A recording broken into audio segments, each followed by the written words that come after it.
बच्चों, आज पेपर में हमने देखा एक बड़ी अच्छी बात आई थी चाणक्य के बारे में। चाणक्य के बारे में आपने सुना होगा। वो बहुत ही विद्वान व्यक्ति थे और अपने शिक्षा क्षेत्र में बड़ा अच्छा काम उन्होंने किया।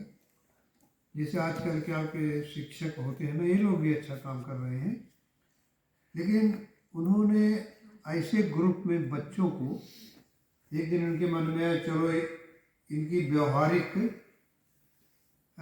बातों के बारे में इनकी परीक्षा लें। तो उन्होंने सबको एक डलिया होती है इसकी बनी हुई बेंत की, ये जो सोफा रखा ना बेंत का है, उसमें पतले भी होते हैं, उसी को बना लेते हैं। जैसे अपने झोली वगैरह बनाते थे या गोबर कढ़ा बनाते थे। कहा भाई इसमें पानी भर के लाओ और ये आश्रम की लिपाई करो। सब बच्चे गए और पानी भरने की कोशिश किया, लेकिन पानी उसमें रुकता ही नहीं था। तो हम छेद होते हैं उसमें, तो आपने देखा होगा जो राठा के झोली बनती है अपने गांव में। तो अब बच्चे कोशिश कर रहे हैं, लेकिन पानी भरे तो बह जाए, लाए तो कैसे लाए। तो धीरे धीरे सब लोग हताश हो करके और वापस चले आए। बताते गए साहब वो पानी उसमें रुकते नहीं गुरुजी। लेकिन एक लड़का उसमें ऐसा था कि उसने सोचा कि जो गुरुजी बता रहे हैं इसमें जरूर कोई न कोई खास बात है। तो इसलिए वो कोशिश करता रहा, शाम तक कोशिश करता रहा। तो ऐसा करते करते उस पानी में वो बेंत जो है फूल गया। फूल करके धीरे धीरे उसके छेद जो वो एक दूसरे में चिपक गया, वो बंद हो। तो बाद में शाम को ये दलिया वो पानी भर के लाया गुरुजी के पास। तब गुरुजी ने सबको बुलाया। तो कहा भाई देखो, इस लड़के में ये विश्वास था कि जो गुरुजी कह रहे हैं इसमें जरूर कोई खास बात होगी, इसलिए वो कोशिश करता रहा है और देखो वो सफल हुआ। तो जीवन में ऐसे तमाम कार्य आपके सामने आएंगे जो बहुत ही मुश्किल लगेंगे, लेकिन अगर उसमें लगे रहोगे तो डेफिनेटली आप उसमें सफलता पाओगे। ये थी व्यवहारिक शिक्षा जो चाणक्य जी ने दी। लेकिन ये तो हजारों शिष्य में एक आधे तो इसमें पास होगा ना, इतना किसके मन में आएगा। एक तो ये हमको आज बड़ा अच्छा लगा, हम सोचा कि आपको बताएंगे। और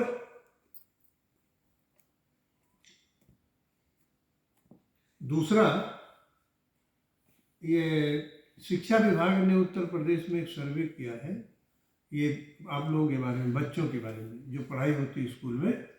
तो उसमें उन्होंने ये पाया कि बनारस में 12% और हाथरस में उत्तर प्रदेश के 27% बच्चों में 10वीं 12वीं के बच्चे कक्षा 2 की किताब की हिंदी नहीं पढ़ पाते। ये मतलब हमने पढ़ा था, हमको बड़ा मतलब अजीब लगा। और अजीब क्या लगा, हमारे वहाँ पर क्या कहते हैं कि लखनऊ में हम रहते थे, तो एक परिवार आता था हम लोग के यहाँ, तो एक बच्ची छोटी थी, तो ये किताब जो पढ़ते हैं ना हर बच्चा खास, उसको एक दे दिया गया कि लो बच्चा इसको पढ़ना। तो 2-3 महीने के बाद उसके यहाँ हम लोग गए, तो हमने उस लड़की से पूछा, वो हमारे यहाँ से 5वीं 6वीं में पढ़ती थी। हमने कहा बेटा किताब कैसी लगी तुम्हें? मुझे हिंदी नहीं आती। हमको बड़ा अजीब लगा भाई। हमने उनकी माता जी से कहा, क्या पिताजी से, क्या आप लोग कमाल है, इसका मतलब मदर टंग हिंदी भैया, और ये 6वीं पढ़कर हिंदी नहीं आती इसको। तो आप लोग देखिए, हिंदी तो आना ही आना चाहिए। और कैसे आएगी? वो आएगी स्वाध्याय से। स्वाध्याय भी अभी आगे अखबार की बात है। एक बड़े विद्वान से पूछा कि हम क्या पढ़ें, हैं, बहुत बड़े विद्वान, तो उन्होंने जो बताया हमको भाई बहुत अच्छा लगा। सुनो सुनो, ये क्या कर रहे तुम लोग?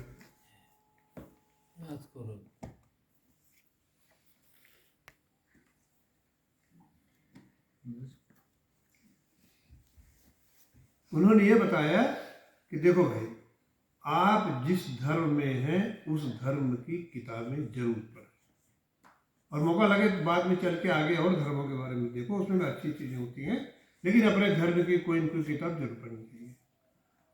अब आप देख रहे हो आजकल कितना मतलब चर्चा चल रही है राम और रामायण की, और इतनी बड़ी ईश्वर की कृपा है कि इन लोगों ने ये रामायण सत्संग आप लोगों के लिए शुरू कर दिया बच्चों को।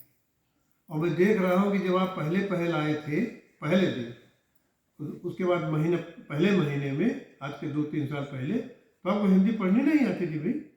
अब तो मैं देख रहा हूँ कि जिस दिन ये दिनेश भाई नहीं रहते तो आप ही लोगों में से कोई बैठता बिल्कुल वैसे पढ़ता जैसे ये पढ़ रहे थे।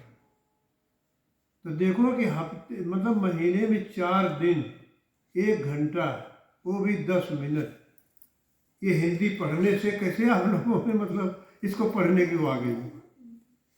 तो इसलिए स्वाध्याय बहुत जरूरी है। पहला तो अपने धर्म की किताबें, दूसरा ये वैज्ञानिक युग है, भले आप आर्ट साइड के विद्यार्थी हो, लेकिन विज्ञान की बहुत सी बातें अखबारों वगैरह में या पत्रिकाओं में आती रहती हैं, तो वहाँ पढ़िए, विज्ञान की बातों को जानने, सुनने और पढ़ने का प्रयास कीजिए।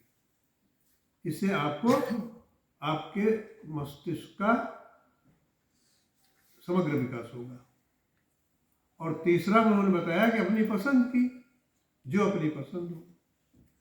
और एक बात और आज हम कहेंगे, ये दिनेश भाई 10 बार तो कह चुके कि कितने बच्चे आते हैं, उनका क्या नाम है, क्या रुचि है, किस क्लास में पढ़ते हैं, उनके माता पिता कौन है, फ़ोन नंबर क्या है, कुछ पता ही नहीं।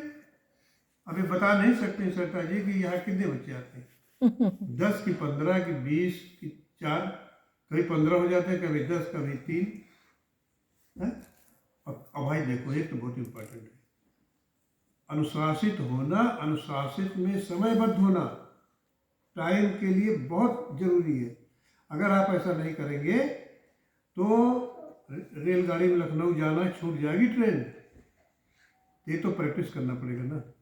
और इसका एक उदाहरण दूंगा, जैसे सत्संग हो रहा है और ये सत्संग करवाते हैं भाई साहब, हैं, तो एक थे शुक्ला जी लखनऊ में, तो उन्हीं में से एक हमको बता रहा था उनके साथियों में कि सत्संग मगर 6 बजे शुरू होता है तो 5:30 बजे के आसपास, 5:45 बजे के आसपास वहाँ पहुँच जाते थे जहाँ सत्संग कराना होता था, और वहीं इधर उधर टहल कर टाइम पास करते थे। ठीक 6 बजे वो सत्संग हाल में घुसते थे। ठीक है, तो ये ध्यान रखना है। अब आज बहुत ठंड पड़ रही है, आप लोग इतने आ गए, ये बहुत बड़ी बात है, लेकिन हो सकता है अरे आज बहुत ठंडक है या मन इधर उधर खींच रहा होगा, लेकिन आप आएंगे, आ तो गए। तो ये ध्यान में रखना है कि हमें जहाँ भी जाना है, स्कूल जाते ही वो 9:30 बजे पहुँचोगे, बैठने नहीं देंगे प्रिंसिपल साहब स्कूल में। तो उसी तरीके से जो भी काम करो उसका कोई टाइम निश्चित हो तो उसका जरूर फॉलो करो। तो ये आज इन्होंने, आप लोग अपना पंजीकरण कराइए, रजिस्ट्रेशन कराइए यहाँ केंद्र में, और उसमें एक लास्ट कॉलम है कि आप अपनी रुचि लिखो, आपको कौन सी चीज़ पसंद है।